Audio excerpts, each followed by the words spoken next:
Dan satu lagi yang paling berbahaya adalah rekombinan growth factors. Oke, yang ditambahkan gitu Ditambahkan. ya.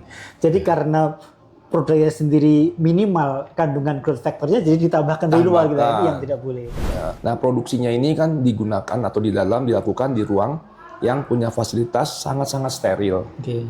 di mana tidak sama sekali tidak menggunakan antibiotik dan anti jamur. Nah ini yang penting sehingga tidak semua perusahaan mendapatkan izin CPOP ya dok? Iya.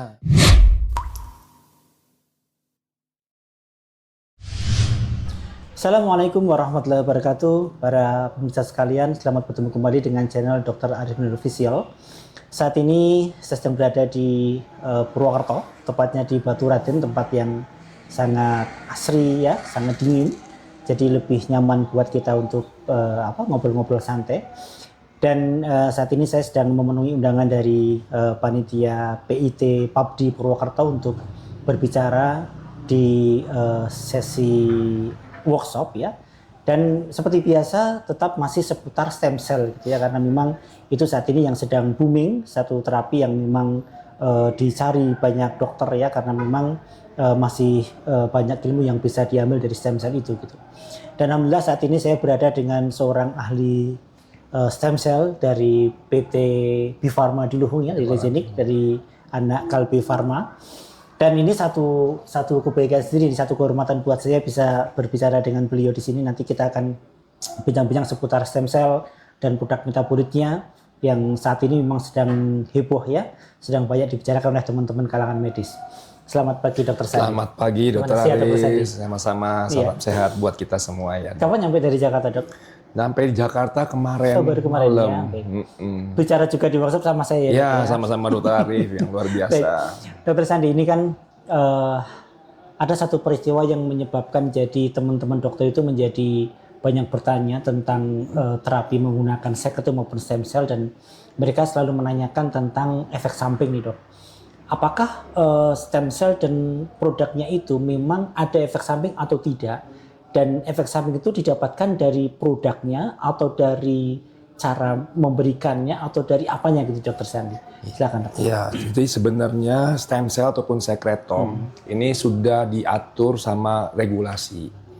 Ya, ada dua regulasi yang berkepentingan dalam hal ini. Pertama adalah Badan POM, yang kedua adalah Kemenkes, Kementerian Kesehatan. Yeah. Nah, di Badan POM ini sekitar bulan Maret atau Februari di launching peraturan Badan POM yang terbaru nomor 8 tahun 2025 yang berhubungan dengan stem cell itu masuk di dalam kategori produk obat yang canggih.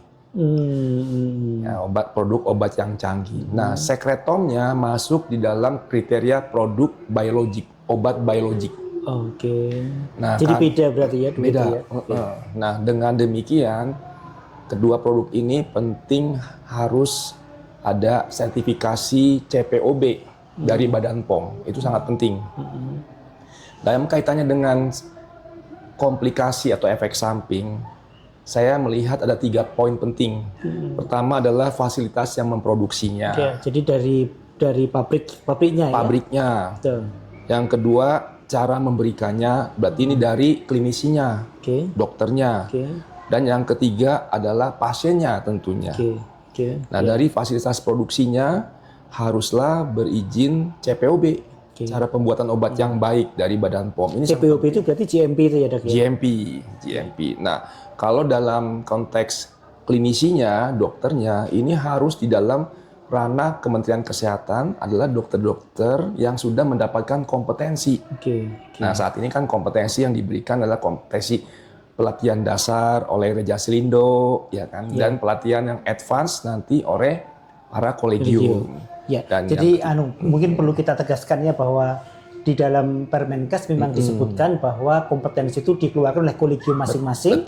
Dan kolegium itu nanti akan mengeluarkan kompetensi dengan 2 syarat nih. Yang pertama adalah mengikuti kompetensi pelatihan dasar dari Reja Silindo. Yang kedua adalah mengikuti pelatihan advance dari kolegium. Ini yang kemarin disepakati dengan Reja Silindo kalau tidak salah ya. Ini kesepakatan dengan Reja Silindo seperti itu. Dan pelatihan dasar sih insya Allah akan diadakan yang pertama kali nih nanti di Solo ya dok, sekitar tanggal 10 Oktober Silahkan nanti kalau ada yang berminat untuk mengikuti, karena ini menjadi salah satu syarat untuk dikeluarkannya kompetensi dari kolegium masing-masing gitu. Ya, Betul. silakan. Nah, sekarang saya akan lebih mengkerucut ke bagian produksinya. Oke. Ya, karena ini penting sekali, sama seperti memproduksi obat-obat yang lain. Ya. Nah, produksi ini pertama yang mesti dilihat adalah sumber donornya. Ya, asal sumber stem cell dari mana sih? Iya. Karena sekretom itu kan yang dihasilkan oleh stem cell. Nah, kalau sumber donornya berasal dari embryonic stem cell, ini sangat berbahaya. Oke. Karena bisa terjadi keganasan yang disebut dengan teratoma. Teratoma itu ya, yang harusnya tidak tumbuh dia tumbuh gitu ya. Betul. Nah, setelah sumbernya baik, nah sekarang produksinya. Nah, produksinya ini kan digunakan atau dilakukan di ruang yang punya fasilitas sangat-sangat steril, Oke. di mana tidak sama sekali tidak menggunakan antibiotik dan anti jamur. Nah, ini yang penting sehingga tidak semua perusahaan mendapatkan izin CPOB ya, Dok. Iya. Jadi tidak semua sekretum itu baik gitu ya. Lihat dulu bahwa perusahaan yang bikin apakah sudah CPOB atau belum gitu ya, Dok ya. Betul. Nah, antibiotik dan anti jamur ini tidak boleh digunakan sama sekali di ruang fasilitas produksi stem cell atau sekretom. Kenapa? Pertama, bisa menyebabkan reaksi alergi. Ya, betul. Dan yang kedua, bisa terjadi kemungkinan kamuflase. Iya. Bila mana produk itu terkontaminasi dengan bakteri atau jamur, seakan-akan tidak terjadi infeksinya itu karena sudah dibunuh oleh antibiotik sama anti jamur. Itu kamuflase dan itu berbahaya sekali. Dan juga kalau antibiotiknya itu sensitif terhadap kontaminasi tadi. Kalau kontaminasinya ataupun kumannya resisten, itu bisa terjadi infeksi yang berbahaya buat pasien. Iya, betul. Iya. Nah, yang ketiga adalah impurity-nya. Artinya kemurniannya daripada produk ini. Nah, kemurnian ini karena ketika kita membuat stem cell atau sekretom, banyak bahan-bahan baku kimiawi untuk pertumbuhan stem cell ataupun sekretom dibuat. Iya. Nah, seperti contohnya Fenoret. Fenoret ini adalah bahan kimiawi yang digunakan untuk mendeteksi apakah makanan stem cell ini sudah habis atau belum. Oke. Nah, kalau Fenoret ini masuk di dalam tubuh kita, dia tidak dimetabolisme. Dan ngendap ya, Dok, di tubuh Mengendap. ya. Nah, kalau bertahun-tahun mengendap, itu resikonya akan merespon terjadinya satu reaksi imun Oke. atau reaksi keganasan atau malah kerusakan organ-organ vital tubuh kita. Itu semua produksi sekretum selalu pakai Fenoret atau tidak, Dok? Semua produk untuk pembuatan stem cell, karena untuk pengembangbiakan stem cell pasti menggunakan Fenoret sebagai indikator. Tapi ketika menggunakan untuk dibuat sekretom, tidak sama sekali menggunakan Harus Fenoret. dibuang Fenoretnya ya? Bukan atau tidak dibuang, dipakai? Tidak dipakai. Tidak dipakai sama sekali. Oke. Jadi ada medium khusus yang memang tidak mengandung Fenoret. Nah, itu yang membuat sekretom. Jadi bening. Bening ya. Kalau Fenoret berwarna merah ya, Dok? Merah. Ya, jadi ini mesti hati-hati para pemirsa sekalian membedakan sekretum yang memang dengan Fenoret ataupun yang tanpa Fenoret itu dari warnanya kelihatan gitu ya. Kalau yang tanpa Fenoret yang jernih ya, Dok ya. Iya. Baik. Ya. Nah, lalu yang kemudian berikutnya adalah adanya DMSO. Nah, DMSO ini adalah bahan kimiawi untuk memproteksi stem cell supaya tidak rusak ketika disimpan di suhu minus 190 derajat. Karena tidak terjadinya pembekuan yang merusak atau kristal es yang disebut namanya cryoprotectant. Nah, kalau DMSO ini ketika ini membuat sekretom, stem cell-nya di thawing, ya dihidupkan kembali, tapi DMSO-nya tidak dibuang, terus langsung dibuat ke sekretom. Nah, sekretom ini kan mengandung DMSO dan ini juga berbahaya, bisa merusak organ-organ tubuh kita.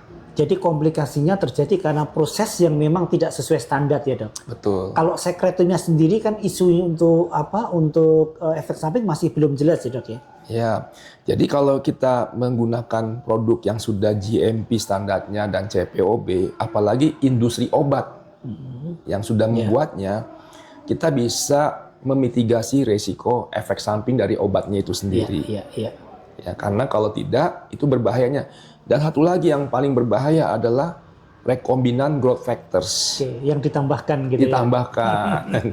Jadi karena produknya sendiri minimal kandungan growth factornya, jadi ditambahkan dari luar gitu. Ini yang tidak boleh, betul. Ya, nah itu yang berbahaya. Jadi kita sebagai para dokter ketika menggunakan produk-produk ini harus yakin sumber produknya ini aman buat pasien-pasien kita. Betul. Karena bagaimanapun juga kan kita akan bertanggung jawab kepada pasien. Iya, betul.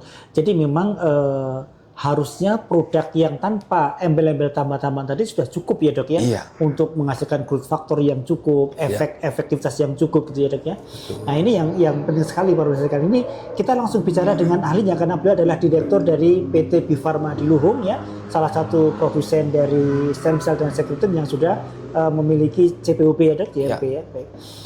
Dokter, dan tentang efek samping sendiri itu kan memang sampai sekarang belum jelas ya dok. Artinya kami tidak berani mengatakan bahwa tanpa efek samping. Kalau sudah dikerjakan sesuai dengan GMP CPOP, apakah betul tidak ada efek samping? Ini masih dalam penelitian ya dok. Jadi kita masih lihat terus karena memang banyak jurnal mengatakan safety, aman gitu ya. Aman sampai seberapa banyaknya ya mesti kita harus penelitian yang cukup panjang ya dok. Ya, dalam kaitan ini apa yang dilakukan oleh industri obat ketika membuat satu obat sebelum masuk ke manusia dilakukan dulu uji hewan. Oke. Yeah. Jadi stem cell atau sekretom ini sudah dilakukan dulu di uji hewan sebelum diuji ke manusia dalam konteks penelitian. Nah, diuji di hewan, tikus, hasilnya aman dengan dosis yang kalau dikonvert ke manusia 10 kali lipat dan tikusnya itu aman, sehat tetap, tidak ada keganasan dan sebagainya. Barulah masuk ke uji penelitian di manusia. Nah, penelitian manusia ini kan sudah banyak. Nah, itu data-data itulah yang dilakukan oleh Kementerian Kesehatan yang disebut dengan laporan monitoring efek samping obat. Apakah ada atau tidak? Sampai saat ini, puji Tuhan, belum ada ya, belum ada efek tidak sampingnya. ditemukan. Betul. Walaupun memang kita masih cukup panjang dok untuk penelitian sampai dengan kan masih terakhir kan post marketing itu ya dok ya, post marketing study itu yang sangat penting ya, masih harus melalui translasi. Sekarang kan masih dalam translational study nih, nanti ada fase 1, fase 2, fase 3, kemudian post marketing kan, jadi masih agak cukup panjang. Tetapi memang selama ini pengalaman kami sebagai klinisi memang belum ada yang melaporkan efek samping, sehingga kami tidak punya data juga yang mau menyampaikan kepada pasien kan, kira-kira efek sampingnya apa gitu. Dan terkait dengan siapa saja sih yang boleh berpraktek sekretum ini gitu dokter Sandi, dan kita mengacu kepada Permenkes ya dok. Gimana dokter Sandi? Jadi di dalam peraturan Kementerian Kesehatan sekarang ini terbagi dua. Yang pertama adalah Menkes mengeluarkan peraturannya dalam konteksnya standar layanan. Standar layanan ini diajukan oleh para kolegium untuk bisa mendapatkan approve karena kolegium sudah melakukan penelitian dan melihat efektivitasnya dan keamanannya dengan produk-produk CPOP ini kan. Nah, yang keluar adalah baru ortopedi dan traumatologi. Dan akan menyusul, saya dengar-dengar bocorannya tentang penyakit dalam, ya semoga ya, karena penyakit dalam sangat luas dampaknya kepada masyarakat untuk kesehatan. Dan satu lagi peraturan Menkesnya berhubungan dengan penelitian berbasis layanan. Nah, kalau penelitian berbasis layanan, semua kolegium harus masuk mengacu ke penelitian berbasis layanan, dan ini hanya ditunjuk 16 rumah sakit yang oleh Kemenkes dilakukan penelitian berbasis layanan. Salah satunya Muwardi Solo. Jadi mesti kita bedakan, yang pertama layanan terapi itu kalau sudah ada standar layanan ya dok. Dan ini penyakit dalam dan beberapa kolegium sedang mengajukan menunggu approve dari Kemenkes. Dan kalau belum ada standar layanan, apakah berarti tidak bisa? Oh bisa. Dalam ranah penelitian berbasis layanan gitu. Jadi penelitian layanan yang diteliti diambil datanya untuk laporan gitu kepada Kemenkes. Jadi tetap masih bisa gitu ya. Tetap masih bisa asalkan yaitu produk yang dipakai dari perusahaan yang memang sudah mendapatkan CPOP ya dok. Betul. Ya.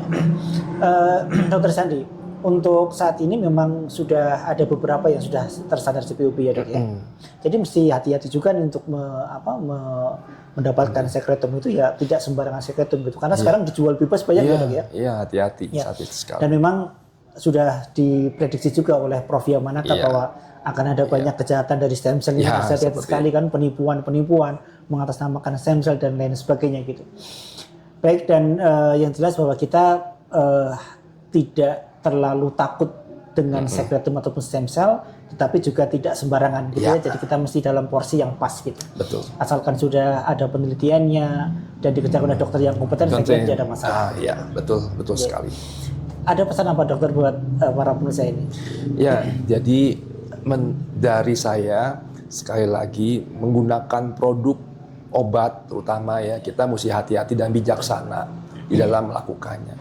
Meskipun obat ini memberikan manfaat yang sangat baik buat kita, tetapi jangan sampai manfaat yang diharapkan ini malah bumerang, munculnya efek samping yang tidak diharapkan karena menggunakan produk yang tidak ada izin GMP atau CPOB dari Badan POM, dan juga digunakan oleh dokter-dokter yang tidak memiliki kompetensi di bidangnya, dan itu berbahaya buat kita semua. Iya, iya. Jadi pemirsa sekalian sudah jelas ya buat kita bahwa tidak terlalu khawatir dengan terapi stem cell ataupun produk metabolisme sekretum, exosome ataupun yang lain, tetapi juga mesti hati-hati, tidak sembarangan juga gitu. Asalkan itu dilakukan di rumah sakit, kemudian atau klinik utama yang mengafiliasi dengan rumah sakit dan dokternya kompeten, saya kira cukup aman, dan pastikan bahwa produknya dari perusahaan yang sudah mendapatkan CPOB. Saya kira Dr. Sandi terima kasih sekali waktunya. Oke, sama-sama. Mudah-mudahan bermanfaat buat pasien. Sukses selalu, ya, Dr. terima kasih Ari. Dr. Assalamualaikum warahmatullahi wabarakatuh.